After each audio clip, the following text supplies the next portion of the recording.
Last year, I withdrew the United States from one of the most dangerous, one-sided deals ever negotiated, the disastrous Iran nuclear deal. They wanted to kill Israel. They wanted to destroy Israel. And maybe you could explain to the young man that just got taken out what it means when a country shouts as they're signing the deal, death to Israel. Maybe you could explain that to him. Now, just 3 years later, I stand before you as the President of the United States to report on a very different situation. I also took another historic action that had been decades in waiting. The United States recognized the true capital of Israel and opened the American embassy in Jerusalem. Every president for many decades said they were going to do that. And I understand really why. Because when it was determined that maybe I'd do it, maybe there was a chance, the calls I got from leaders of other countries were unbelievable. Presidents, dictators, prime minister, kings, queens, everybody. My phone was ringing off the hook.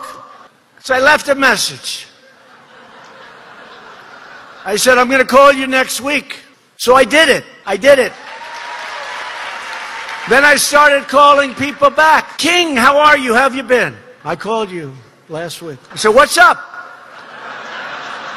Well, I wanted to talk to you about Israel and the embassy in Jerusalem. I said, look, I'm sorry, I wish I would have known. I did it yesterday. At the United Nations, we no longer tolerate any form of anti-American, anti-Israel, and anti-Semitic bias. We don't do it. But I stood with your Prime Minister at the White House to recognize Israeli sovereignty over the Golan Heights. The Golan Heights is something I've been hearing about for a long time. And I went, bing.